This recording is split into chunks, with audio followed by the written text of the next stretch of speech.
gentlemen, it's the moment you've been waiting for. Peak IDV Live is starting now. I'm pleased to introduce your host, Steve Craig, founder and Chief Enablement Officer of Peak IDV. Take it away, Steve. Hello, everyone, and welcome to another Peak IDV Live event. Today's stream is brought to you in partnership with the Prism Project. In this session, we're covering barriers to killing the password in the enterprise workforce. To kick off, I'd like to start by introducing today's panelist. Maybe we get started with you, Maxine. Let me bring up your video feed. Hi, Maxine. Hi. So I'm Maxine Most. I have a company called Acuity Market Intelligence, and we are the brain trust behind the Prism Project. Acuity's been involved in the biometric digital identity space for more than 20 years now. And the Prism Project is our latest effort at really trying to build global market education about biometrics, digital identity, and making that accessible to people that are in the enterprise space, public and private sector, trying to evaluate and deploy these technologies. Excellent. Thank you, Maxine, for joining us today. Next up, Frances Zelazny. Would you mind introducing yourself?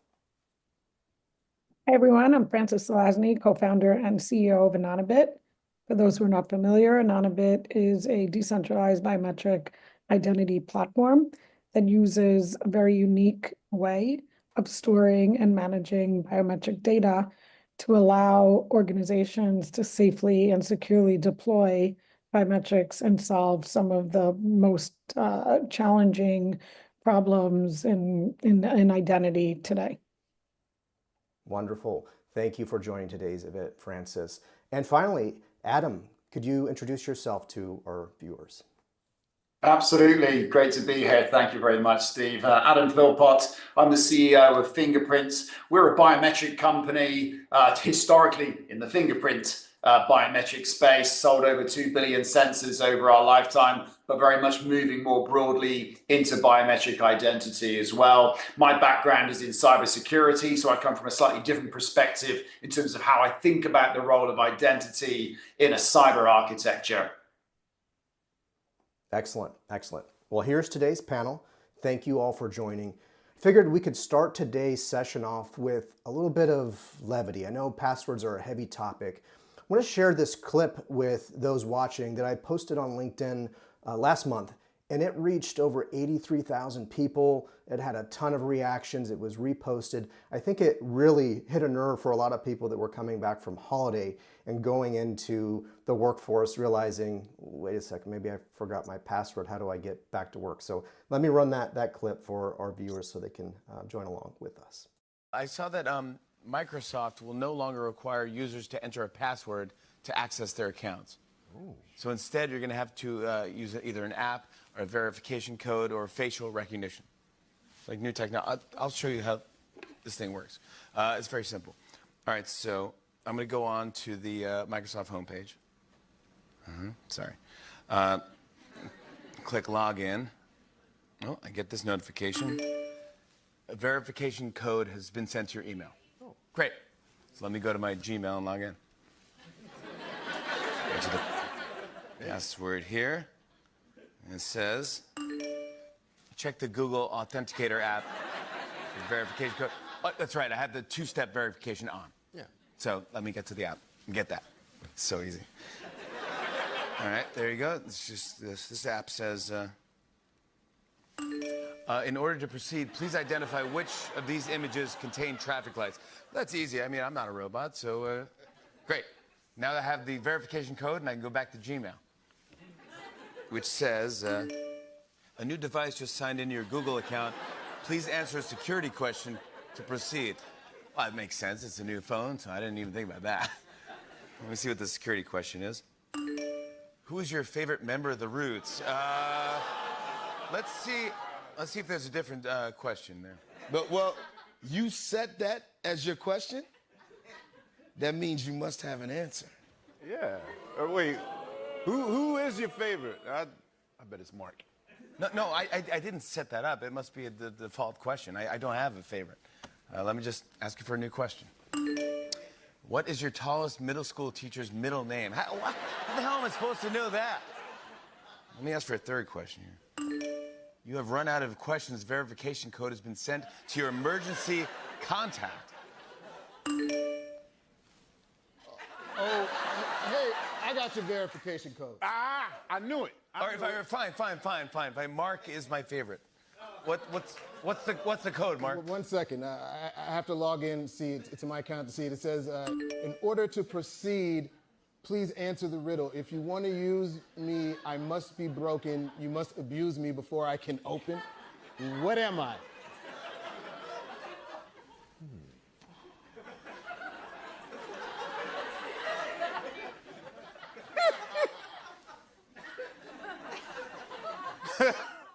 An egg. That's it. Good one, Bessie.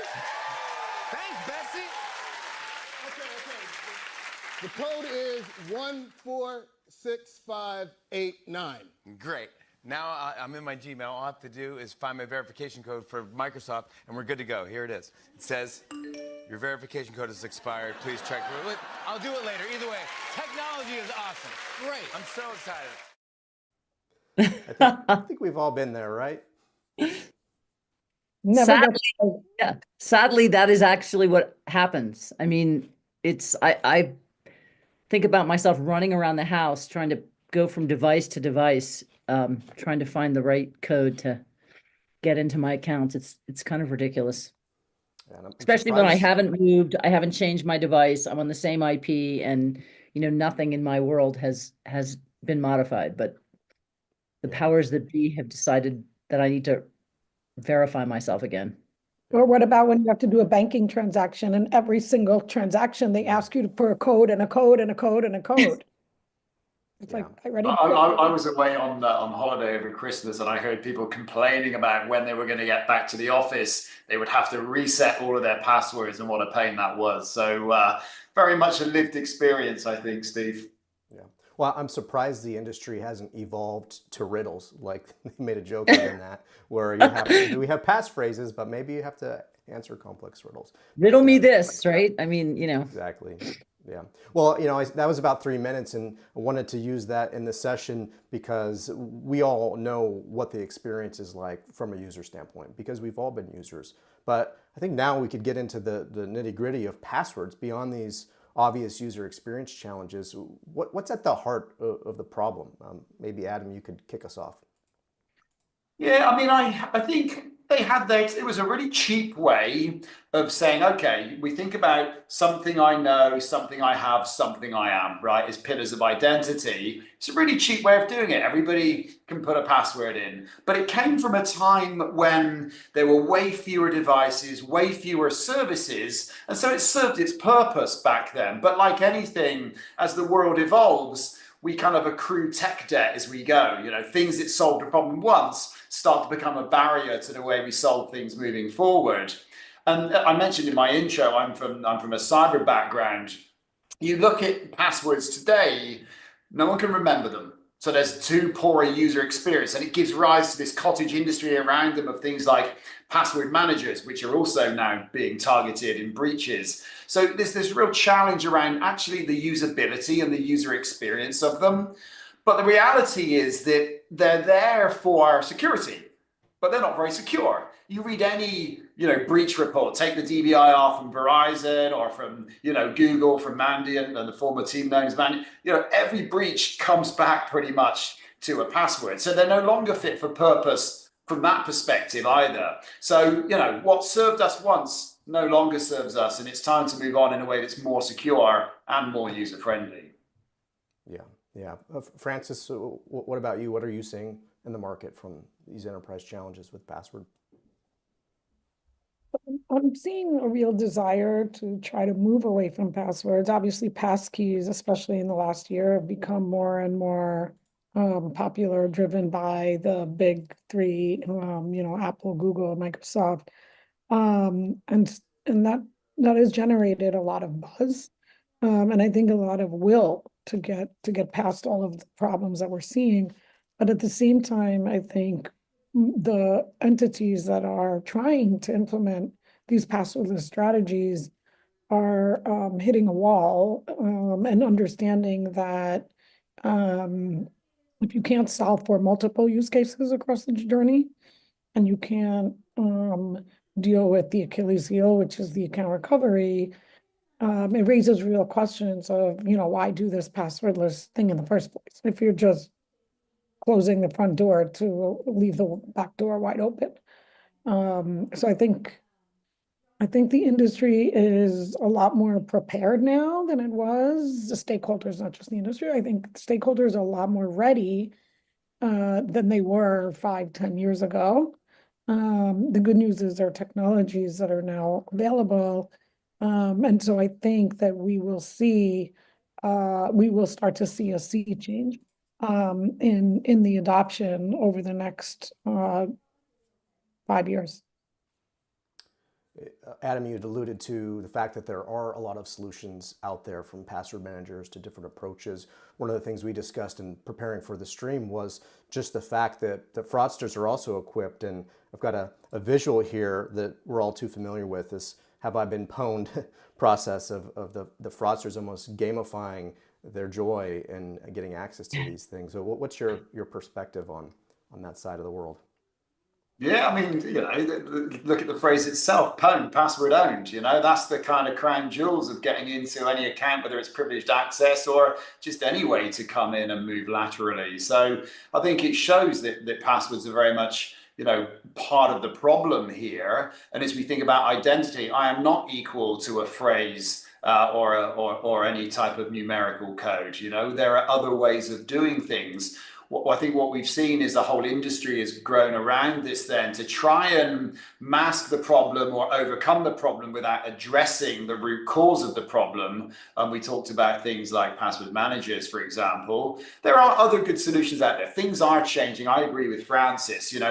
There's a recognition that the status quo isn't good enough. And so we see, FIDO tokens, FIDO as a standard, for example, passkeys that Francis mentioned too. These are all alternative ways of solving the problem, but the problem's not yet solved. There are other challenges that they give rise to. And again, Francis absolutely raised the right ones around things like account recovery, for example. You have to now carry 2 dongles in case you lose one, because such is the burden of account recovery. You then have the vector of people doing social engineering, calling into your help desk, masquerading as an employee to get account credentials. And so there's all these different vectors that open up that we still need to lock down beyond the password, because often that then becomes the safety net, if you like. And again, we believe that there are opportunities in that stack of something I know, something I have, something I am,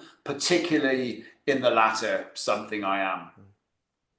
Maxine, you've got a really great perspective in this space with your 20 plus years doing market analysis and market development. I'm curious about how you think about the password world and passwordless world in the context of identity in the various channels. Can you share more with us about that? Sure. I posted something recently on LinkedIn that said passwords are already dead and the rest of us are living in the zombie hellscape created to perpetuate them.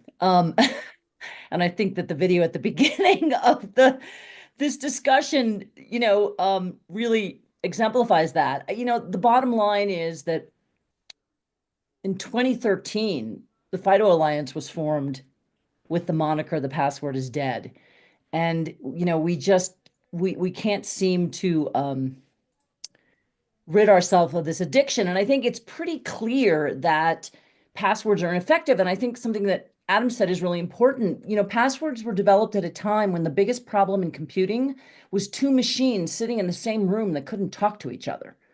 The password as an infrastructure tool was created to solve a problem that is 40, 50 years old.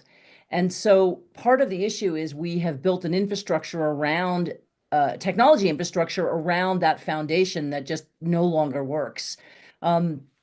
I have been a proponent of biometrics for a long time because I fundamentally believe that we should we should own our own data, we should have control over access to that data, and that if we're really talking about digital identity and not just digital data, we need to link to it via our biometrics. That is the lock and the key. That is the security. That is where the privacy comes into play.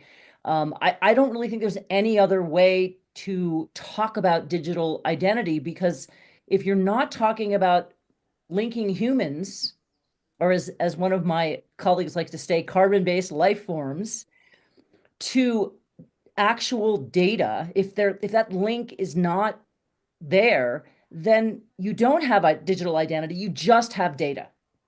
And that data can be accessed and used and abused, in any number of ways, which Francis and Adam have talked about.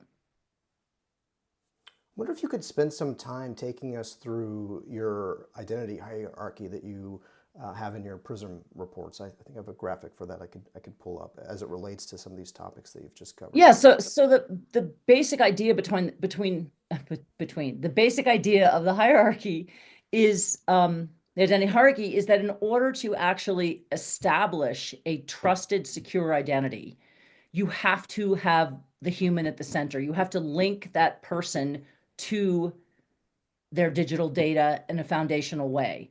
And in countries, for example, where there are national identity systems, this is relatively easy to do. In the United States, where, for example, those of us who want to get through the airport faster, who have signed up for TSA Pre or Global Entry, we've had live biometric enrollment in front of a government official where we have linked our biometric identity to the digital, to the identity data that they're holding on us. And that is really the source of creating a reliable identity hierarchy. And what's interesting about it is, as you move out towards the end of the hierarchy, we're focused much more on transactions. And for a lot of what we think about as sort of identity transactions, we really don't need to know much about us. For example, I was just recently in Washington, D.C. and using the metro and used the app on my phone, and that was enough to get me on and off the metro. So what we have to do is think about the problem we're trying to solve, the level of risk and security associated with that problem, and then relate that to the level of identity that we're using. One more point, like when we're looking at synonymous identity on the hierarchy. If I'm going to buy a controlled substance, which in Colorado could be liquor or cannabis or prescription medication, even if I'm purchasing narcotics, there's limited information that the people that are providing those products need to have about me. And I would much rather, for example, for cannabis or for liquor, to simply prove that I am above 21 than I would like to turn my personal identity credential over to somebody behind a counter, and I have no idea who that person is, and I'm exposing all of that data. So the idea is, what's the risk? What's the level of privacy and security that need to be associated with a specific transaction? And then what level of identity information do we need to use in order to have a reliable, secure transaction? Really, really powerful points there, Maxine. Francis, a few weeks ago, you posted on LinkedIn about this very hierarchy. What are your thoughts as it relates to your work at Anonybit? Like, how do you think about this stack of components? Yeah, so for those who don't know, I've also been in the biometric space for more than 25 years, and I've been dealing with a lot of these subjects from many, many different points of views, both from like generating and creating government programs and humanitarian assistance programs and fraud prevention programs, and what what I found across the board is that, to Maxine's point, when the government is issuing an identity document, they tend to have processes that involve either in person or at least strong identity verification techniques that include establishing that the person registering is a unique identity, and locking that identity through other different mechanisms to support the use cases downstream. What happens in private sector, and particularly in digital, is that all of these processes are broken and they're not connected. So if you go back to the hierarchy, most of the processes that we use are substitutes for the actual human. A password, a device, a cryptographic key, a location, even a token. That doesn't mean that if you that you can't use these signals, if you will, to come up with a probabilistic determination that somebody could be who they are. But as I mentioned, everything outside of the middle part of this hierarchy are really just signals. The only way to really determine that somebody is who they claim to be is to get as close to that human as possible, and only biometrics allow you to do that. And I Hey, think, Francis, if I just jump in a second, one of the things I find, you're absolutely right. And one of the things I find so ironic is that in the Jimmy Fallon example there, which was kind of funny, is we have to click on a thing to say, I am a human. I mean, it's kind of rude to say, prove you're a human, but why not prove you're human by the very nature of the means by which you identify yourself, i.e. something I am biometrics as well. So I think you're absolutely spot. It's like a proxy, but a poor proxy for it. they're all substitutes, every single thing, the device, the password, the CAPTCHA, the card, the location, the IP address, behavioral signals. All of these things are just probabilistic signals, but they're not actually authenticators. No, and what's I think is important is those probabilistic signals are an important part of the overall picture, right? Those are important data streams that can be used to reduce risk when assessing, the reliability of someone engaged in a transaction, but they don't prove that you are that person. And I think, we've had almost 25 years now of sort of the IAM community telling us that all we needed to do to solve the identity problem was to use federation and single sign-on. And that somehow that and cryptographic data was the answer to the identity problem. And the truth is it's not. And all of the large IAM players now are finding ways to develop their own biometric technology, or they're working with partners or incorporating technology into their own stacks. Yeah, because the only way to do this is to thread the identity through the experience. And I'll just add another complicating factor is that consumers today are expecting a consistent experience regardless if they are on a digital channel or in a physical. Like if you look at the world of payments, what's happening in payments, these biometric payments, why should you pay with your palm or pay with your face in the store and then have an authenticator when you're trying to, or token or something else when you're trying to transact online? So these things are happening very, very quickly, but I think it's really forcing the conversation of how do you get back to the human in the middle of that circle. Yeah. At the core, when we're talking about passwords, we're talking about knowledge and the triangle of what you know, what you have, and who you are. There's been a lot of transition into those other categories, more devices, and the beginnings of different biometric touch points. Adam, I know you've got a really unique position on this at Fingerprints. Can you talk about the various devices that you see in enterprise ecosystems and share your thoughts around this? Yeah, no, absolutely. I think a couple of things I would say is, one of the ways we think about it is in terms of efficacy. So how good is it at identifying you? And availability. Do you have access to it? And often you find those things diametrically opposed. High-end cameras for iris, etc. Not everyone has those. Very high efficacy, low availability. Same for a fingerprint scanner or fingerprint sensor. Lots of people have them. They're on all sorts of, we provide them. I told you we sold 2 billion of these things. There's a lot of them, but not everyone has them for a specific use case to hand. And so the way we need to think about it is, how can I get as many signals as I'm able to that are biometric based on the context of the user and the context of what that user wishes to access, right? Almost a bit like roles-based access control, RBAC. You know, we think about it in terms of what do you have and what can I get? And what are you trying to access and how high risk is that? And so there are myriad devices that we can start to get signals from, whether it's a webcam or whatever camera is embedded in your laptop, same on your phone, from your mouse, from your keyboard. My keyboard has a fingerprint sensor on, for example. So there's lots of different devices out there that we can get different signals from. And I think the way we need to think about it is, A, can we get enough from the user to be able to prosecute a good decision? Because biometrics isn't flawless either. But like any decision, the more information we have, the better decision we can make.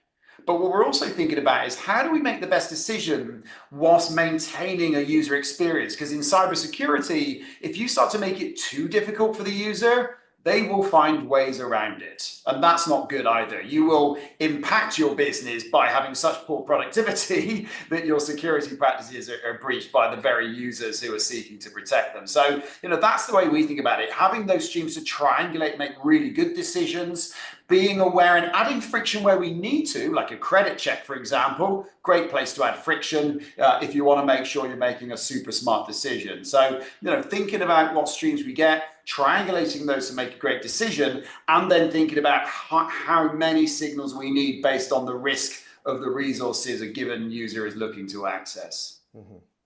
I've got a graphic here from the view of how you look at things. Maybe you could talk through that for the stream. Yeah, sure. That up.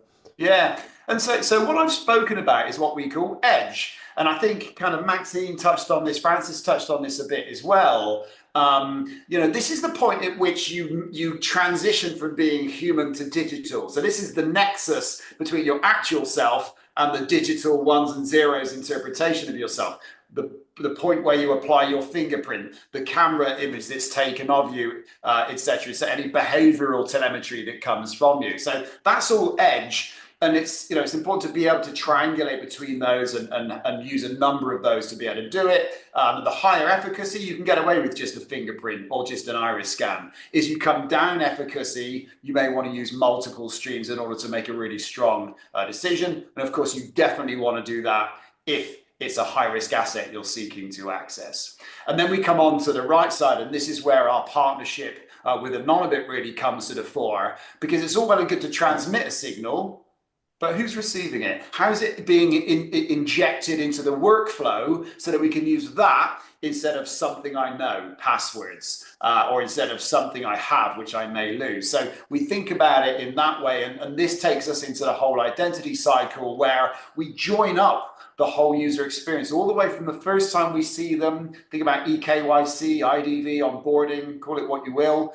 then through to ongoing daily access, through to continuous authentication. This is a really big one for Zero Trust. You know, I'm in a session, but we're continuing to authenticate that I am who I said I was when I came through the front door, all the way through to things like account recovery, and ultimately through to offboarding as well. So that's how these two things fit together to give the customer an integrated end-to-end process to use biometrics instead of passwords, rather than just give them a bit of the solution and they need to figure out how to manage the complexity to integrate it. Yeah, well, there's a lot of complexity in today's enterprise, and there have been a lot of solutions that have arrived that make it kind of disjointed.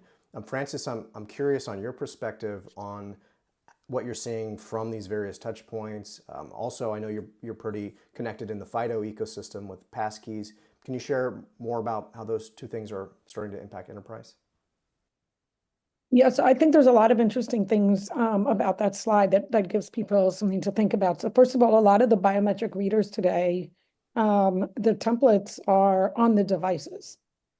The templates are stored on the device, either to generate a passkey. For the listeners who are not familiar, passkeys are cryptographic keys that communicate a trusted device to a designated server, and the way to release that key could be a biometric on the device, but it could be a password or whatnot from the device. So as long as the device communicates to the server, the known server with that key, then it's considered an authorization.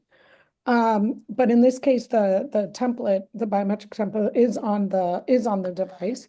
And there are many other use cases where templates have traditionally been on the device. So Adam mentioned that Fingerprint has provided more than 2 billion sensors. Some of these sensors are found on physical access readers. Some of them are found on payment terminals. And obviously, some of them are found on personal computers and devices and cards.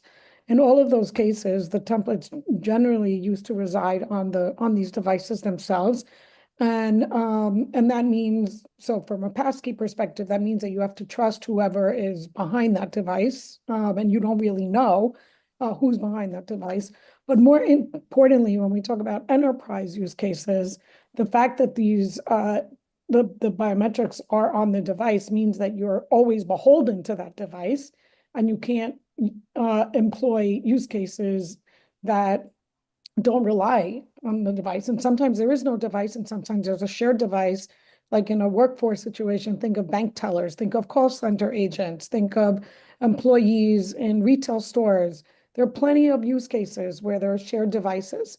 And this often becomes the Achilles heel of enterprise identity management. When somebody gets a new device, bring your own device. There's use cases where people are calling on behalf of other people. Think about insurance brokers, financial planners, agents, contractors. There are plenty of people within an enterprise that need to be permissioned. And so just relying on the way Adam characterizes it, the biometric on the edge, does not afford real enterprise security. And so that brings us to, how, if you want to if you need to take the templates off the device, or you can't rely on the template on the device, what do you do? Because enter privacy, this big bad thing, called privacy, regulation, and whatnot. And so you can't actually, in my opinion, address Maxine's hierarchy in getting to the human if you do not talk about and deal with the privacy problem. Yeah, for those enterprise CISOs or IT leaders that are thinking about this problem, probably keeping them up at night, not just from a productivity standpoint, but from a threat standpoint with attacks, how can organizations get started without boiling the ocean in this particular scenario of transition? Is that to me? Yes, yeah, and I think we've got So, a breakdown here of kind of like the use so cases. I think we have from a privacy standpoint, I think biometric privacy standpoint, I think the most important thing is to really think about what is the vision for the enterprise. Are you trying to connect people logging in to people walking through a door, to people calling in the call centers? I think that's like the starting point. What is the ultimate vision of how to enable an identity management at an enterprise level? And then figuring out it's not like you have to do everything in one shot. You could see on the top here, right? There are many different use cases or touch points where you would want to invoke a biometric, and many different touch points where biometrics are important for not just for preventing fraud and like ransomware and data breaches, but also to verify. If you want to give authorization, you really need to know who's behind the file access, who's behind the data transfer, who's behind the credentialing. Another use case is, I'm the manager or I'm the CFO and I want to give people on my team the right to go and do transactions on behalf of the company. So there's a lot of permissions and authorizations and things where the identity come into play. So I think that the most important thing is, first of all, to have a vision. Where do you want to go, and understand that if you don't think about that vision, and have that vision in mind, then whatever you're going to build will be piecemeal. You'll basically be in the same position as you are now, because it'll just be all band-aids. So the first thing is the vision. The vision, I actually call it the circle of identity. I think you've probably heard me talk about this multiple times, but this circle of identity is the idea that you connect the biometric or the identity that you establish at the onboarding stage or at the employee registration stage or whatever that stage looks like, and bind that biometric and thread it throughout the user journey and leverage it, and build from that.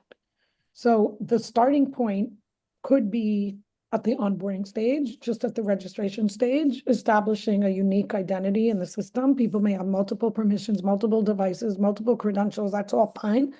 But establishing the uniqueness of that identity and then binding all of those different capabilities and credentials to that biometric in order to use at whatever the biggest pain point for the authentication, whatever that may be. So for a retailer, it might be employees in a store that are doing tablet login all day long. If you are an insurance company, it might be people calling in on behalf of their clients.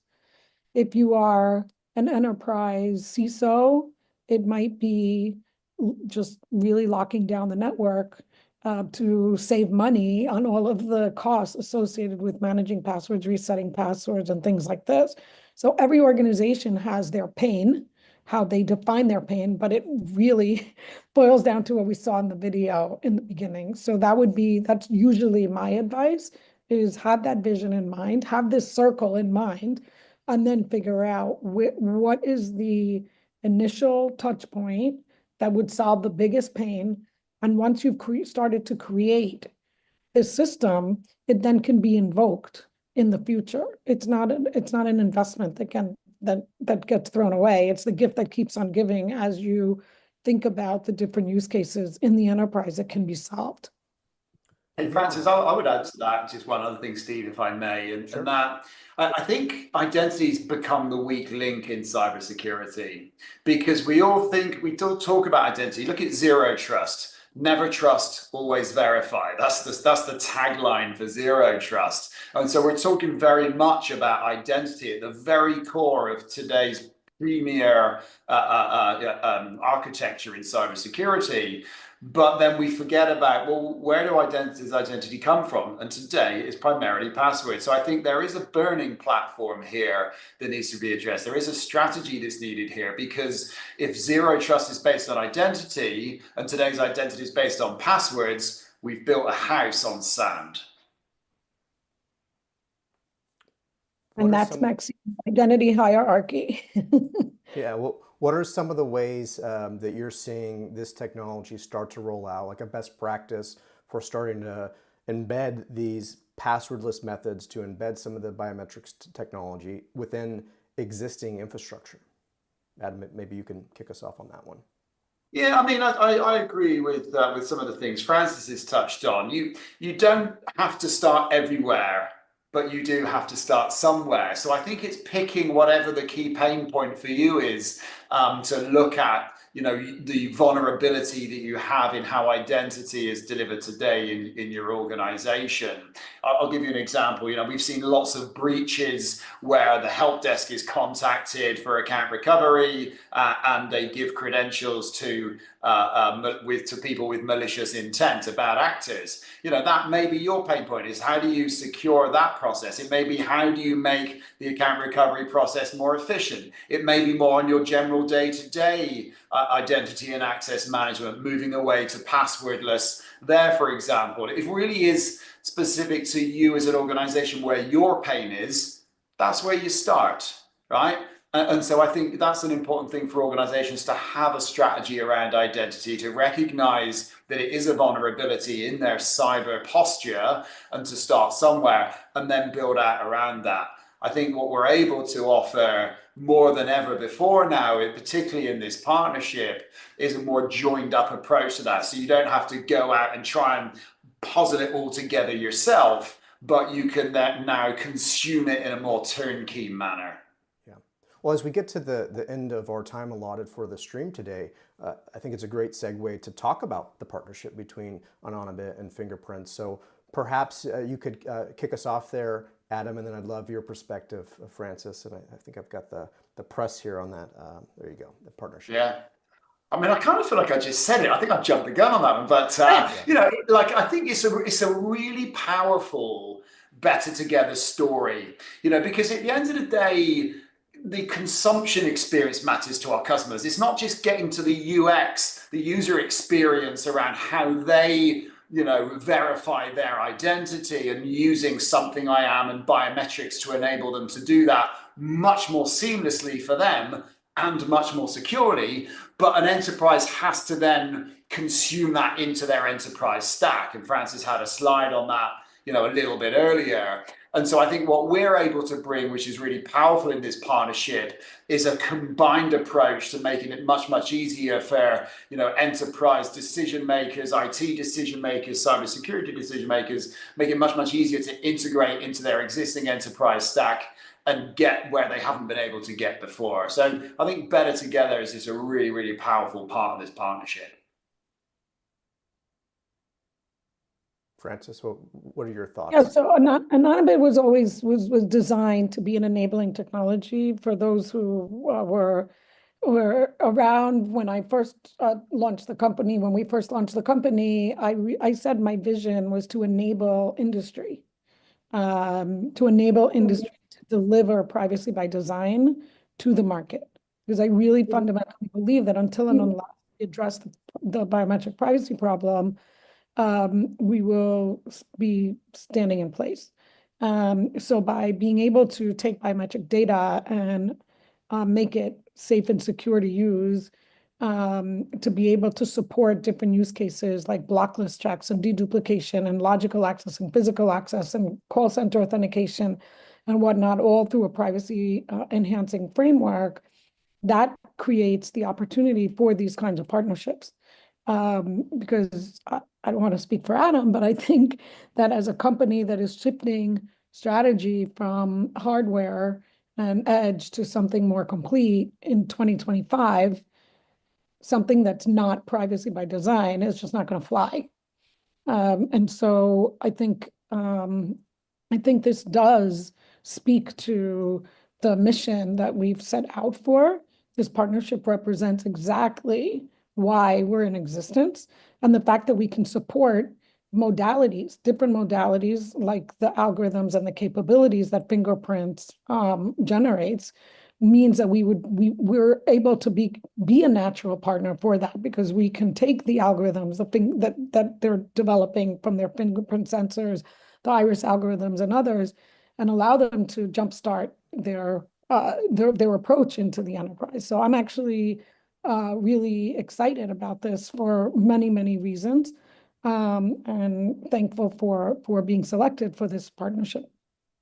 Can I just jump in and make one comment too? Because I think one of the things that kind of motivated the development of the Prism Project was thinking about digital identity as an ecosystem and understanding that it was going to take more than a single solution or more than a single technology to provide enterprise scale solutions. And I think what we're seeing with this partnership is a manifestation of that, where companies within the ecosystem understand that to provide what we used to call in the old days, a Silicon Valley, Jeffrey Moore technology adoption lifecycle of whole product solutions, to the end user enterprises that want to deploy this tech, it's really critical to have those relationships, to have the companies that are really providing the leading edge tech, understanding that to take that to the next level so that this technology can be consumed, deployed within these organizations, and start, I think as Adam and Francis both alluded to, sort of addressing these gaps that exist when you just try as an organization to plug a bunch of different holes by throwing technology at different parts of the problem. That holistic view, the identity, circle of identity, like that's the future. And as we become increasingly clear that the vulnerabilities to our public and private sector systems are probably much greater than we ever thought. We really need to be taking that holistic approach, which means how are the folks across this ecosystem collaborating to bring those solutions to public and private sector enterprise.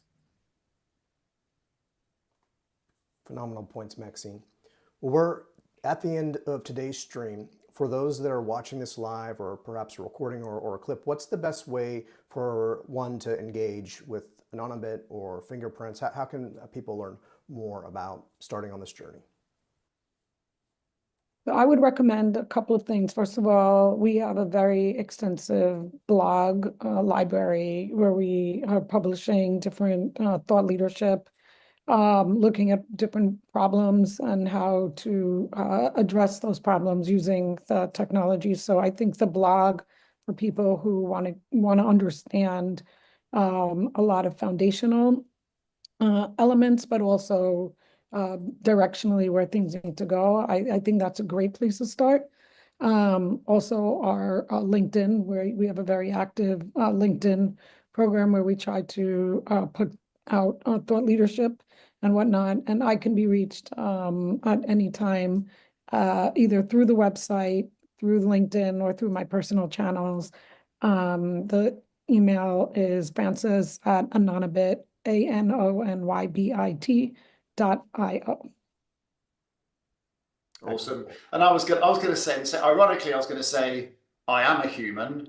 Reach out to us. My team are humans too. Reach out to them. I was going to say the same, right? Follow us on LinkedIn. You can find us there. Reach out to us, because I'll tell you this. This continues to evolve, and we like to put our customers at the core of how we evolve our technology as well. So get in touch with us. Tell us what your identity challenges are. We can probably help you with that already, and then maybe other things that we can do in future to help you also. So partner with us. We see our customers not in a supplier sense, but as partners that we work with for the long term. So get in touch and look forward to partnering with you. Wonderful. And plot twist, I've been a deep fake this whole session. So you've been with an AI agent. I'm actually Where is right Steve? You in person. Wait, can you please tell us, fill out these boxes and tell us if this is a traffic light or not? The AI, I think, is getting better at that than humans these days. So we need some new CAPTCHA tests. Well, we're at the end. Maxine, Francis, Adam, thank you so much for sharing your insights on this topic. I invite anyone watching to follow Maxine, Francis, or Adam on LinkedIn or their companies, the Prism Project, Anonybit, and Fingerprint cards. Let's continue this topic in the comments. If you want to engage, reach out, and I'll be sure to include your email address. I'll put that in there. Thank you all as we wrap up. Have a great rest of your day. Thanks very much. Thanks, Steve. Thank you.